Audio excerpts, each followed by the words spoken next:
ప్రపంచం నెత్తిన డ్రాగన్ మరో బాంబు వేయనుందా అంటే అవుననే సమాధానం వినిపిస్తోంది.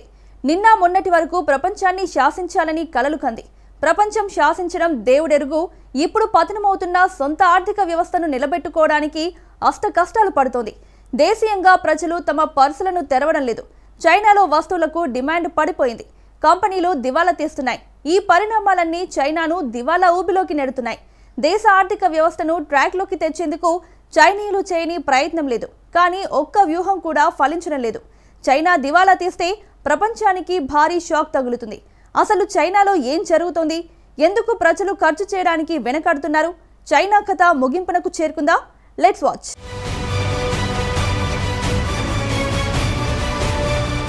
ప్రపంచానికి డ్రాగన్ మళ్ళీ షాక్ ఇస్తుందా?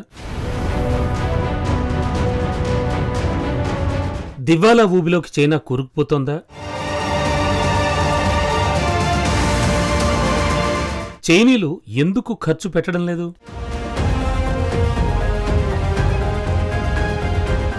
డ్రాగన్ కంట్రీది ప్రపంచంలోనే రెండో అతిపెద్ద ఆర్థిక వ్యవస్థ. ఇప్పుడు ఈ సెకండరీ సూపర్ ఎకానమీ పట్టు కోల్పోతోంది. కమ్యూనిస్ట్ కంట్రీకి చెందిన లేటెస్ట్ ఎకనామిక్ డేటా బయటకొచ్చింది. ఇది చైనాకు ప్రమాద ఘంటికలు మోగిస్తోంది. అంచనాలకు మించి డ్రాగన్ ఆర్థిక వ్యవస్థ దివాలా దిశగా అడుగులు వేస్తోంది. అసలు చైనా ఆర్థిక వ్యవస్థ కుంగుబాటుకు కారణం ఏంటి? అందుకు ఒకటి కాదు, 3 కారణాలున్నాయి. మొదటి కారణం, చైనాలో పెట్టుబడులు భారీగా తగ్గిపోయాయి. రెండోది, చైనా ఫ్యాక్టరీలు నెమ్మదించాయి. మూడోది, వినియోగదారుల ఖర్చులు బలహీనపడ్డాయి. చైనాలో ఆ 3 సమస్యలు ఎందుకొచ్చాయో 1 by 1 చూద్దాం. మొదటిది, పెట్టుబడులు తగ్గిపోవడం.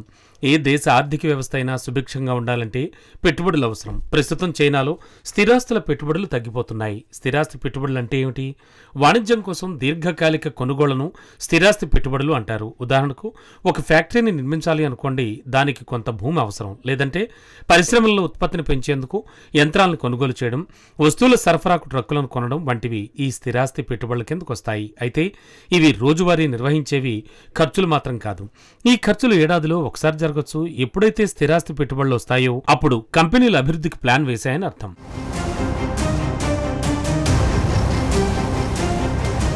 డిమాండ్ ఎక్కువగా ఉంటే మరింతమంది కస్టమర్లను ఆకట్టుకునేలా ఉత్పత్తులను కంపెనీలు పెంచుతాయి.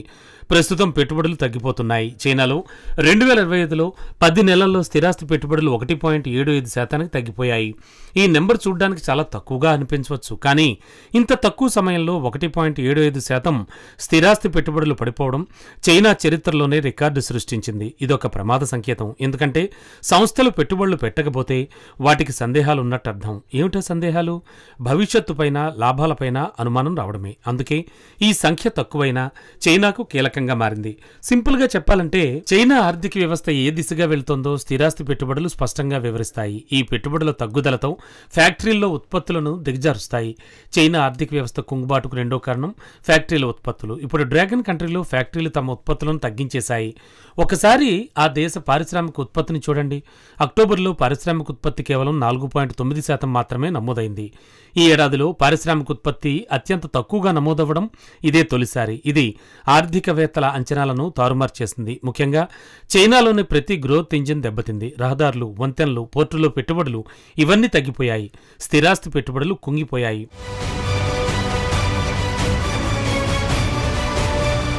ఆఖరికి చైనాలో రియల్ ఎస్టేట్ రంగం కూడా పూర్తిగా దెబ్బతింది. గృహ సంక్షోభం నుంచి డ్రాగన్ కంట్రీ ఇప్పటికీ కోలుకోలేదు. సరికదా, ఇప్పుడు చైనా రియల్ ఎస్టేట్ రంగానికి కొత్త కష్టాలు మొదలయ్యాయి.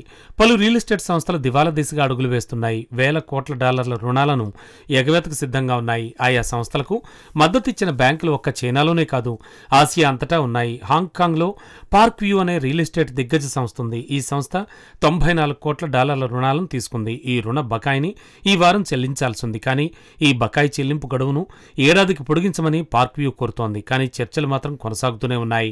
హాంకాంగ్ చెందిన మరో real estate company Gogh capital partners అనే సంస్థ కూడా దివాలా వైపు చూస్తోంది. ఈ సంస్థ 26 కోట్ల డాలర్ల బకాయిని చెల్లించకుండా ఎగ్గొట్టింది. ఈ వారమే దాని గడువు ముగిసిపోయింది. సో రుణాల చెల్లింపులు సదరు కంపెనీ ఏదో ఒకటి చేయకపోతే రుణదాతలు ఏ క్షణంలో అయినా దివాలా తీసినట్లు ప్రకటించే అవకాశం ఉంది. ఈ రుణాల్లో పెద్ద కంపెనీలకు కీలకంగా ఉన్నాయి. అందులో కీలకమైనవి హెచ్ఎస్బిసి, హ్యాంగ్ సెంగ్ బ్యాంక్తో పాటు పలు తైవాన్ బ్యాంకులు ఇప్పుడు రుణాలను వసూలు చేయలేక కింద మీద పడుతున్నాయి. ఒకవేళ ఆయా సంస్థలకు బకాయిలను చెల్లించేందుకు గడువు పొడిగిస్తే ఈ సంక్షోభాన్ని పొడిగించడమే తప్ప మరేమీ కాదు.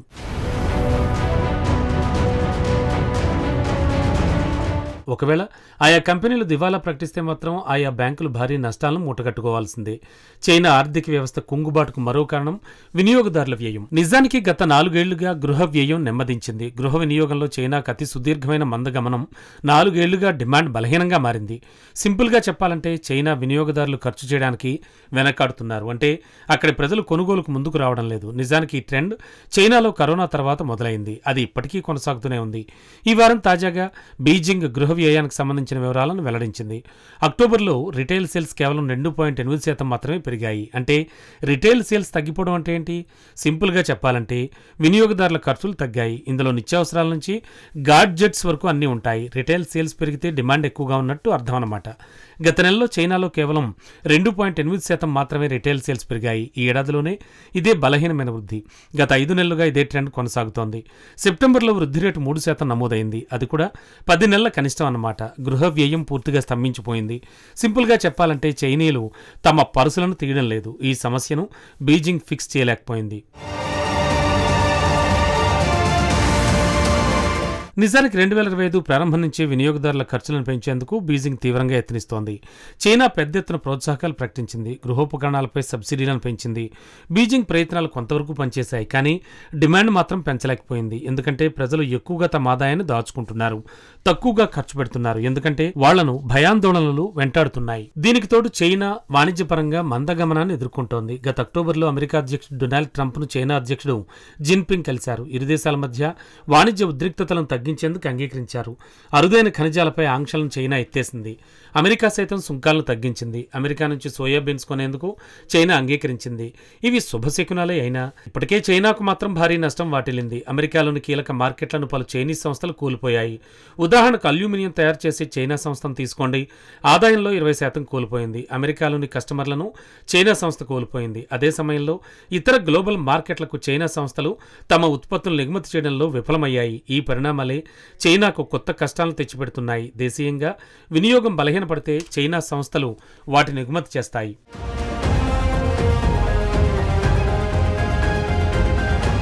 దేశీయంగా మిగిలిపోయిన వస్తువుల ఎగుమతితో కంపెనీలు తమ నష్టాన్ని భర్తీ చేసుకుంటాయి. చైనాలో వినియోగించే దానికంటే పెద్ద ఎత్తున అక్కడ కంపెనీలు ఉత్పత్తి చేశాయి. దేశంలో డిమాండ్ లేకపోతే వాటిని మరో చోట చైనా విక్రయించాల్సి ఉంటుంది. కానీ ఇప్పుడు అలా జరగడం లేదు. అందుకు చైనాకు టెన్షన్స్ పెరుగుతున్నాయి. సో వీటి ప్రభావం చైనాను దివాలా దిశగా నడిపిస్తున్నాయి. చైనా కుంగుబాటు ప్రభావం విస్తరించవచ్చు. ఇది చైనా సరిహద్దుకు బయట ఉన్న దేశాలను, సంస్థలను కూడా దెబ్బతీస్తుంది. అయితే ఇప్పుడు కాస్త ఊరట కలిగించే విషయం ఏంటంటే చైనా ఆర్థిక వ్యవస్థ 4.9 వృద్ధి రేటును నమోదు చేస్తోంది. చైనాను అన్ని సవాళ్లు చుట్టుముడుతున్నా ఈ తరహాలో వృద్ధి రేటును సాధించడం కాసింత ఆశలు రేపుతోంది. డ్రాగన్ సర్కార్ 5% వృద్ధిని అంచనా వేసింది. కానీ ఇప్పుడు చైనాకు అంత సీన్ లేదు. కాకపోతే వృద్ధి రేటు అంచనాకు సమీపంలో ఉంది. డ్రాగన్ బలహీనతలను ఈ వృద్ధి రేటు కాస్త కవర్ చేస్తోంది. కానీ ఇక్కడ సమస్య గణాంకాలు ఏమాత్రం కాదు. చైనాలో మందగమనం ఓ ట్రెండింగ్ గా మారింది. డ్రాగన్ కంట్రీలోనూ విదేశాల్లోనూ చైనాపై విశ్వాసం సన్నగిలుతోంది. లాంగ్ స్టోరీని షార్ట్గా చెప్పాలంటే ప్రపంచంలోనే 2వ అతిపెద్ద ఆర్థిక వ్యవస్థ తన స్థానాన్ని నిలబెట్టుకోవడానికి అష్ట కష్టాలు పడుతోంది.